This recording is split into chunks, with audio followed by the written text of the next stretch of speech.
A salty breeze swept the coast, bringing with it the aroma of the ocean and the rhythmic sound of waves crashing against the rocks. The city, nestled between hills and the open sea, pulsed with the energy of a busy port. Fishermen docked their boats loaded with freshly caught fish, while sailors in neatly pressed uniforms walked the docks, exchanging stories of their journeys around the world. At the top of a cliff, away from the bustle of the city, a solitary lighthouse stood against the blue sky. Its white walls, marked by time, were witnesses to countless storms and farewells. During the night, its beam of light swept across the waters, guiding vessels through the darkness, protecting those who depended on the sea to live. The cobblestone streets were filled with small shops, cafes, and markets that exhaled the freshness of seafood and the fragrance of flowers grown on balconies. The locals, accustomed to the ebb and flow of the tides, lived in harmony with the ocean, respecting its power and mystery. To them, the sea was not just a backdrop, but a living character, capable of bringing destinies together, and at times, tearing them apart without warning. At the end of the afternoons, the sun would say goodbye, painting the horizon in golden and orange hues, reflecting on the undulating surface of the waters. It was at this moment that the lighthouse became more imposing, like a silent guardian, watching the ships disappear into the infinite. The city carried a nostalgic charm, where stories of lost loves and unexpected reunions intertwined with the murmur of the ocean. For those who arrived, there was always the promise of a new beginning.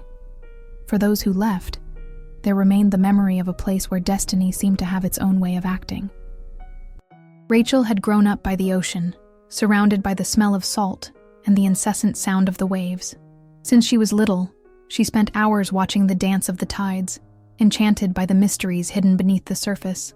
Her fascination with the sea went beyond beauty. It was a calling that had guided her since she could remember. As a child, she had learned to respect the waters not only as a source of life, but as something unpredictable. Her father, an experienced fisherman, had taught her about the winds, the currents, and the signs that nature gave before a storm. But on a day that seemed like any other, the sea showed its relentless side. An unexpected storm carried his boat away, and he never returned. The absence left a void that was never fully filled, but instead of distancing her from the ocean, it strengthened her connection to it. Determined to better understand that unknown world, she dedicated herself to studies and became a marine biologist. Her work at the local research institute was more than a career. It was a mission. She fought tirelessly for the preservation of marine ecosystems, monitoring aquatic life and exposing threats caused by overfishing. She spent long hours at sea, cataloging species, analyzing environmental impacts, and seeking ways to protect the waters that had shaped her life. For many, her dedication seemed excessive, but to her, every discovery was a way to honor her father's memory and ensure the ocean was respected. Among studies and expeditions, she had built a solid reputation, admired by colleagues and respected by those who shared her passion.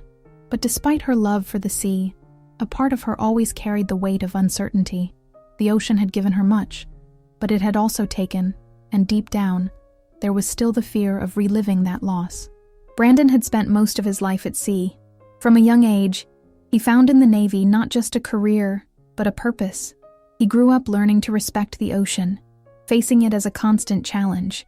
Each mission brought him experience, forging the discipline and coldness necessary to command amidst the unpredictable. After years serving in distant waters, he returned to the coastal town where he had spent part of his childhood. The harbor seemed smaller than he remembered, but the lighthouse still stood tall on the cliff, marking the landscape as an unchanging reminder.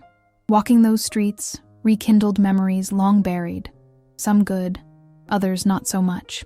The sea, which had been his refuge and companion, also carried the marks of his greatest losses.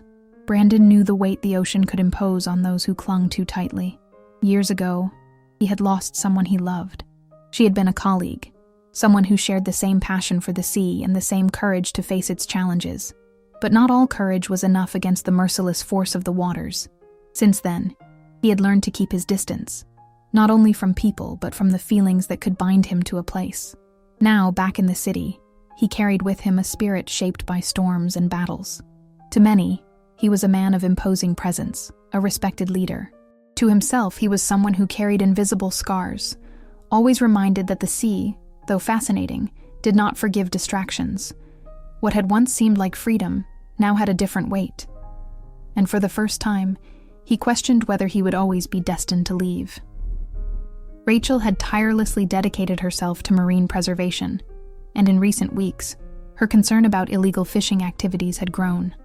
Illegally set nets were depleting the resources along the coast, putting at risk the balance of the ecosystem she so desperately worked to protect.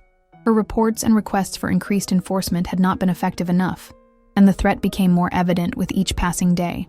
Given the urgency, she decided to seek direct support from the Navy. The institute where she worked had limited autonomy, but the presence of military force could deter the actions of the predatory boats. It was this need that, with no alternative, brought Rachel into Brandon's path. The meeting took place at a nearby naval base by the harbor.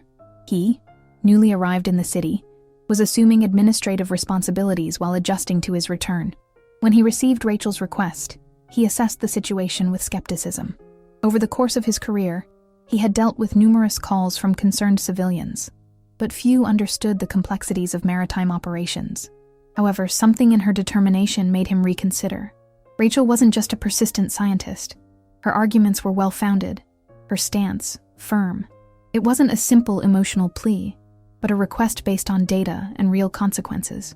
Brandon realized that here was someone who understood the sea in a way that few could. At first, he saw the situation as just another bureaucracy to deal with, but as he delved deeper into the case, he recognized the seriousness of the problem. Illegal fishing not only threatened the ecosystem, but also posed risks to smaller vessels and coastal communities that depended on sustainable fishing. Although he hadn't planned to get involved in local issues, he found himself intrigued. Rachel represented a side of the ocean he rarely considered.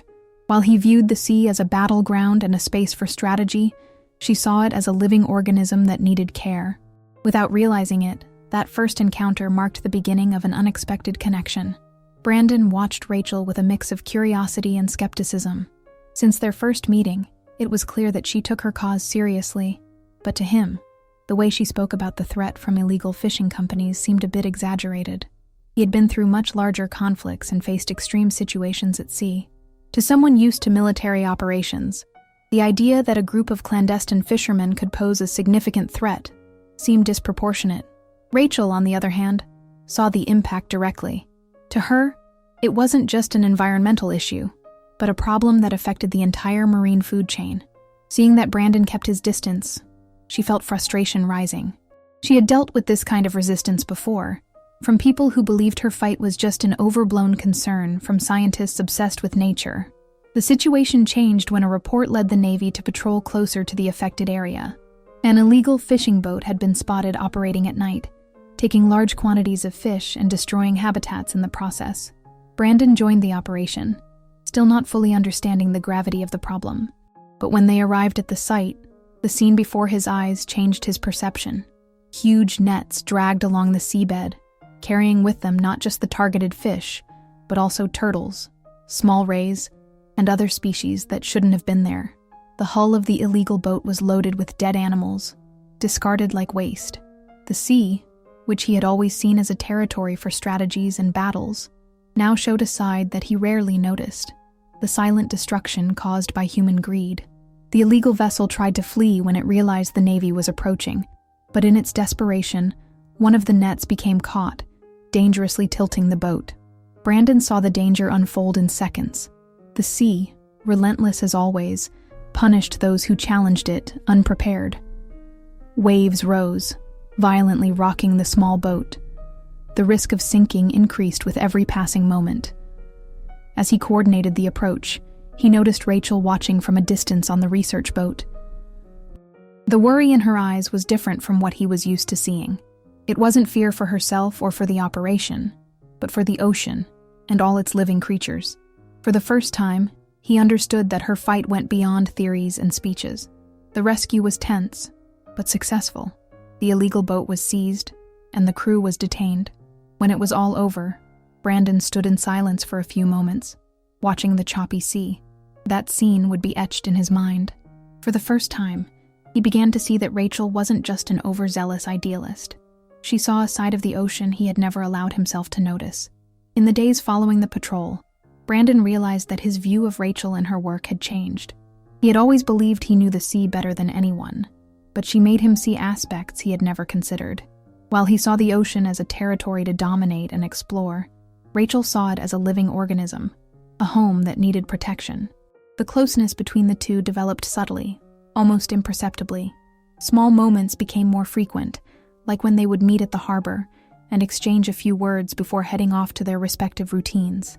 Rachel, always immersed in her research, noticed that Brandon began showing more interest in the impact of illegal fishing and the workings of the marine ecosystem.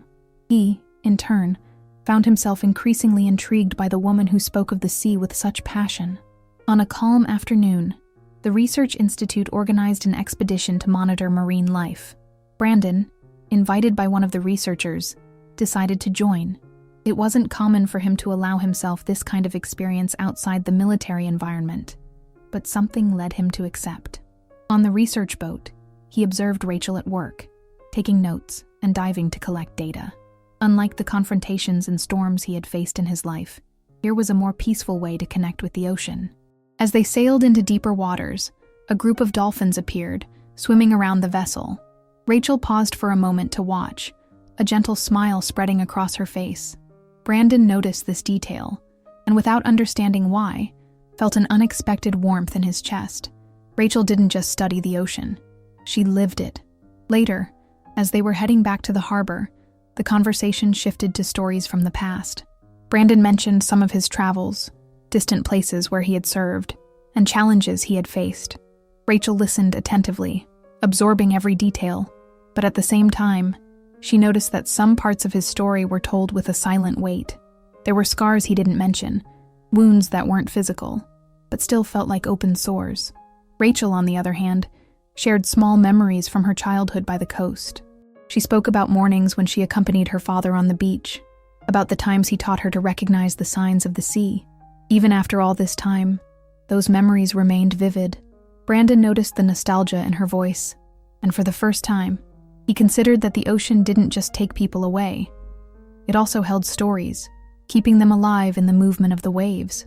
The relationship between them deepened gradually, naturally. Brandon, who had always seen himself as someone incapable of being tied to a place or a person, began to realize that Rachel's presence had a different effect on him. Something inside him was changing, even though he didn't know exactly what. Rachel continued immersed in her research, dedicating herself diligently to marine preservation. However, new information began to trouble her. In a meeting with researchers and environmentalists, she learned that military operations could directly interfere with the coastal area where she worked. The news unsettled her, as she knew that any intensive activity in the sea would affect the ecosystem and the protected species. Upon seeking more details, she discovered that the Navy was evaluating strategic areas for future operations, and one of them included a stretch of ocean where several endangered species reproduced. Her heart sank when she realized that Brandon might be involved in these decisions.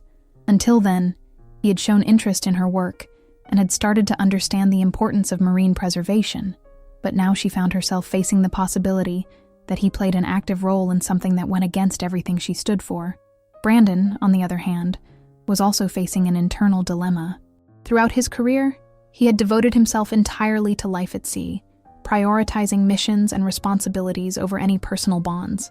To him, the waters had always been his true home, a space where he felt in control. But after spending more time with Rachel, he began to feel a growing unease within himself. For the first time, he questioned whether this solitary life was truly what he wanted. When Rachel confronted the situation, her frustration was evident. She couldn't understand how someone who had shown so much respect for the ocean could be part of something that could harm it. Brandon tried to explain that military decisions involved a much greater complexity, but deep down, he knew she was right to be concerned. He himself had been reflecting on the consequences of some of the orders he followed over the years, but allowing himself to question them was dangerous ground. The tension between them became palpable.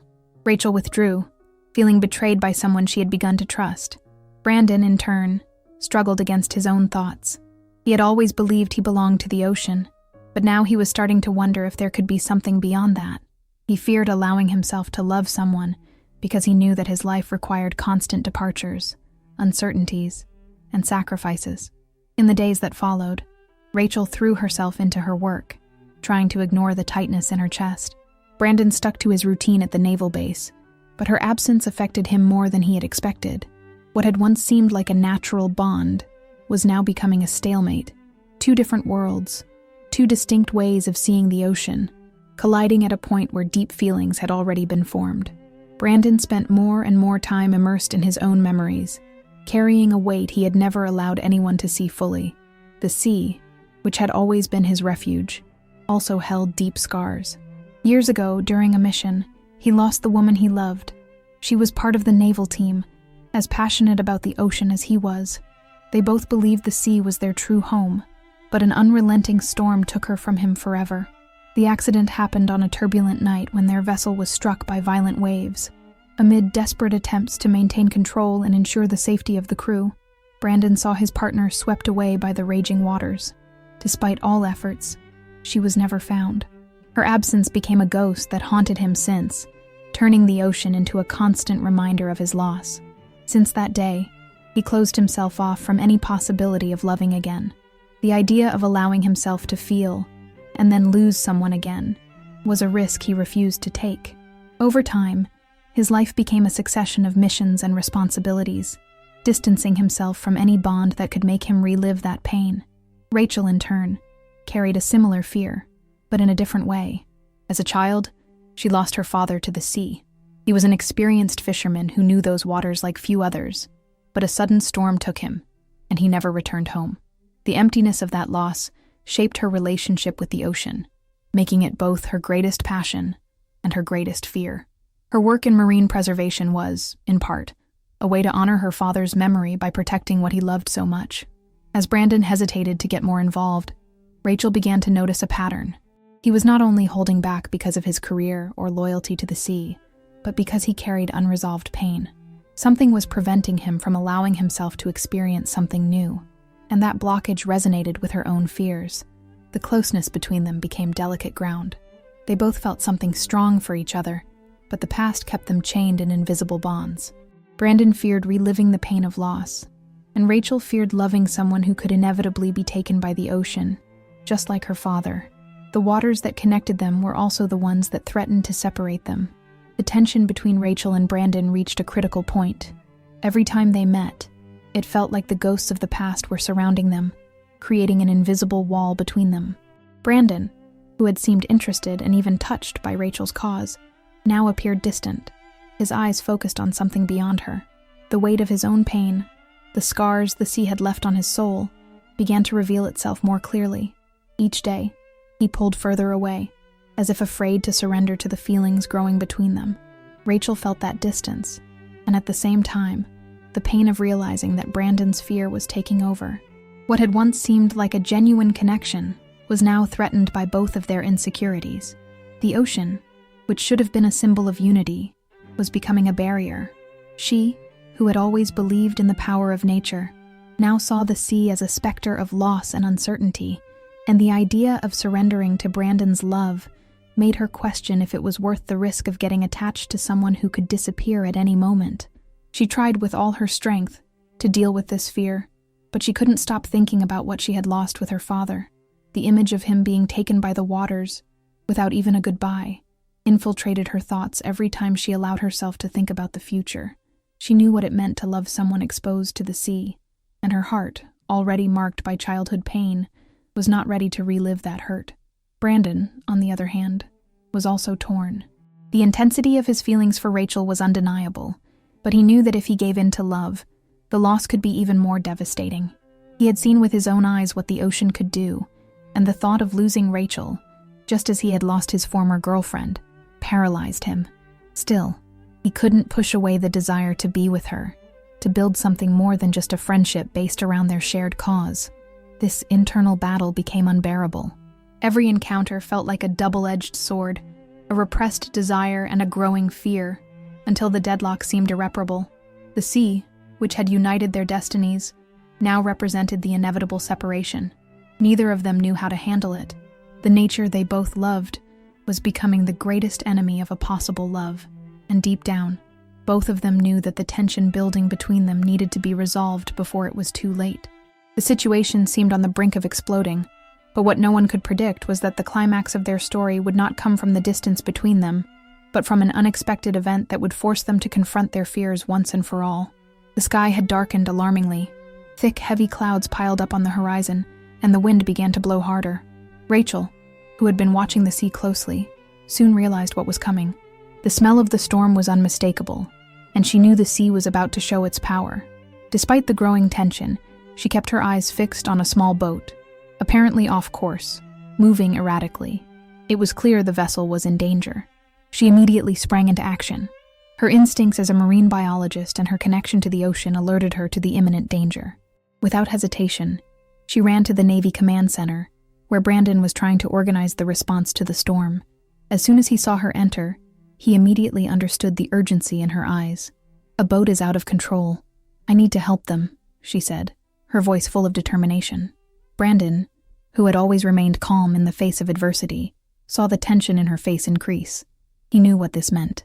The storm was stronger than anyone had imagined, and the sea was becoming more unpredictable. He looked at Rachel, and something inside him tightened. She was willing to risk everything to save that crew, but he couldn't let her put her life in danger. "Rachel, it's not safe. The sea is becoming uncontrollable," he said, trying to hide the fear in his voice. "You can't go alone." She didn't want to hear it. The impulse to save lives was stronger than any caution. She knew what the sea could do, but she also knew it was time to act, to try to save those still drifting. The ocean, though dangerous, was also full of opportunities to rescue, to correct what had once been lost. Brandon, however, felt a growing anguish, the same anguish that consumed him every time he thought about losing someone to the sea, the same sense of helplessness that had overwhelmed him when he saw his girlfriend disappear before his eyes years ago. And now, once again, he found himself in a situation where loss seemed imminent. "Rachel, I can't let you go. I know what this means. The sea doesn't forgive." His words were loaded with desperation that he tried to hide but was evident. She looked at him, her face marked by resolve, but also by the pain she knew he was carrying. She felt the hesitation in his eyes, and that made her hesitate for a moment. But the boat in danger was calling her, and she couldn't stop herself from acting. "I'm going, Brandon. I can't stay here knowing we could save those people," she replied, not backing down from her determination. The sound of the wind intensifying and the waves crashing harder in the distance seemed to echo the growing tension between them. Brandon didn't know what to do.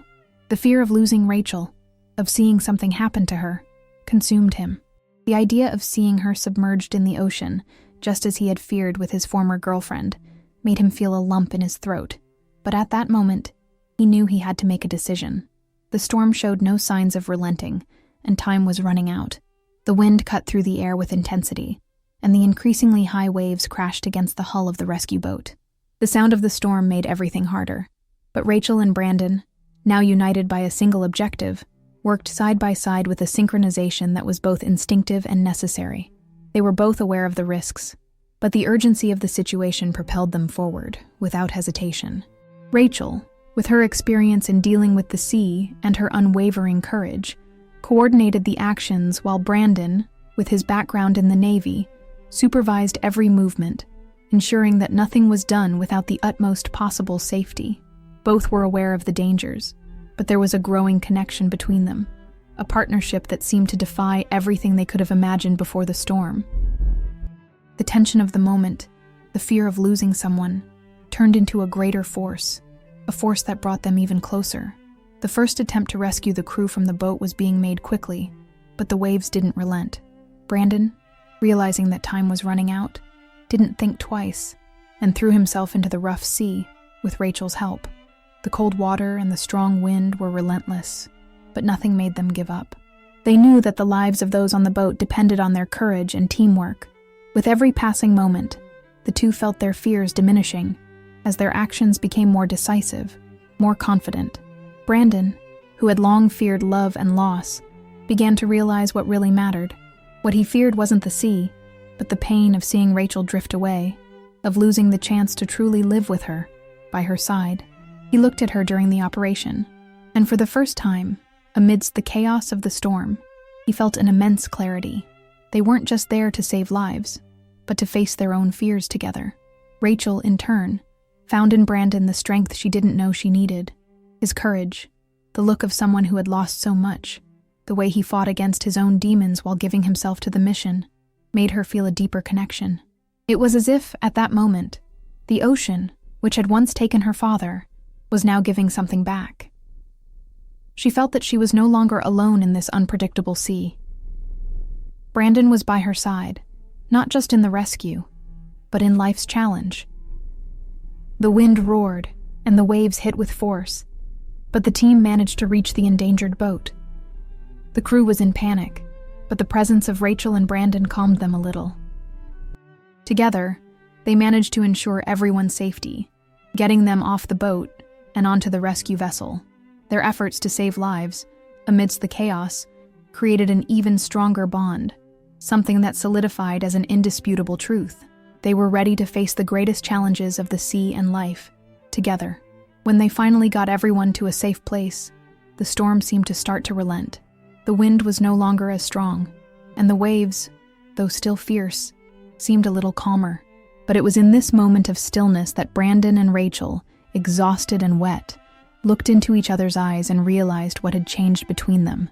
The battle with the sea had transformed into something deeper, something they could no longer ignore: love, which was blossoming amidst fear and chaos. They had overcome what had separated them, and now, together, they were stronger than ever. The days following the storm brought an unexpected calm, but the change within Brandon was clear. He had always believed his place was on the sea, on missions that kept him away from any emotional bonds. But something had shifted inside him after the rescue. Rachel's gaze, her dedication to marine preservation, the way she faced the ocean with such passion and courage, made Brandon question his own choices. As he walked through the streets of the city, he felt a connection with the place that he hadn't before. The bustling port, the fishermen struggling to protect their lands, the fishermen who, like him, knew the weight of every wave. But what drew him now was Rachel's mission, the cause she gave herself to wholeheartedly. Something in his heart told him that he also had a responsibility to the ocean, but not in the way he had once thought. He didn't want to distance himself anymore, didn't want to live isolated in his own world of pain and fear. The ocean needed protection, but he also needed something more. Rachel became the anchor he didn't know he needed. Not only did the ocean need a defender, but the city needed someone willing to fight to preserve its natural wealth. Brandon knew he still had a long way to go, but the idea of being by Rachel's side, facing these challenges together, seemed more important than any other mission he had completed before. It was then that he made his decision. He would stay. More time in the city, more time with Rachel, more time to make a difference in marine preservation. Brandon knew this was the right path for him now. He had no doubts anymore. The sea was not just a place of suffering and loss. It was also a space of healing, of new opportunities, and of union with those, like Rachel, who were willing to fight for it. Brandon's decision wasn't easy, but when he saw Rachel, with her eyes shining with hope and passion, he knew he was making the right choice. They would have to overcome many obstacles together, but for the first time, he felt ready for that. The sea, which had always been a symbol of pain and distance, now represented an opportunity to start over, to build something meaningful by Rachel's side. He chose not just the ocean, but also the possibility of a shared life, a future where their fears could be faced and overcome together. As the days passed, Rachel began to notice an internal change. The sea, which had always been a symbol of loss and fear, began to slowly transform into something different for her. The bond she had with the ocean was no longer limited to the pain she carried.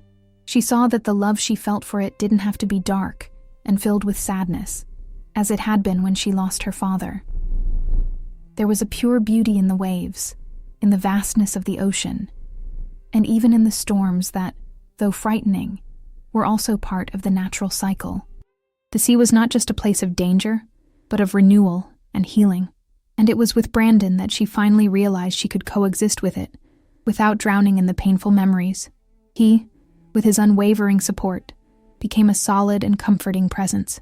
Brandon helped her understand that the true connection with the ocean wasn't about fearing it, but respecting it. He guided her to see the sea as something more than a battlefield. It was part of everything and everyone, and it was there to be protected, not just to be suffered. Rachel allowed herself to feel the energy of the ocean in a deeper, calmer way. She stopped seeing it as a destructive force and began to see it as a link to life, to nature, and to those who fought for its preservation. Thus, by Brandon's side, she began to understand that love didn't need to be a sacrifice. Love, in fact, could coexist with the sea, and she was ready to embrace that reality. This new perspective brought a sense of freedom that Rachel hadn't imagined was possible. She now felt the sea in a fuller way, with less fear and more gratitude. The ocean, once a territory of loss, had become a symbol of rebirth and strength. She was no longer running from it. Now she was ready to face it by Brandon's side, with courage and hope. Together, they became an inseparable part of the natural cycle that had always existed, ready to fight for the preservation of the sea and the life that dwelled within it. The soft ocean breeze caressed their faces as Rachel and Brandon stood side by side on top of the lighthouse. The horizon ahead stretched infinitely, the sea and the sky meeting at a distant point, almost as if they were one. It was there, in that moment, that both felt the truth of their journey. The lighthouse, which had always represented guidance for sailors, now symbolized their destiny, guided by the ocean, together. The wind carried with it the salty scent of the sea, reminding them that their connection with it was deep, but no longer marked by fear or pain. The ocean now represented a new beginning, no longer the abyss of loss, but a vast field of possibilities. The waves continued to break on the shore, and they watched in silence, feeling the tranquility that the immensity of the sea provided. They had made it this far, not by accident, but by a path of overcoming and transformation. The sea, which had once separated and caused fear, now united them in a unique and irrevocable way. The connection they shared wasn't just in words or actions, but in that silent peace that existed between them. The ocean, always changing and unpredictable, had taught them how to deal with life's uncertainty. Now, there, watching the last lights of the day reflect on the waters, both knew their lives were inextricably intertwined. The future was still a mystery, but together, they were ready to face it.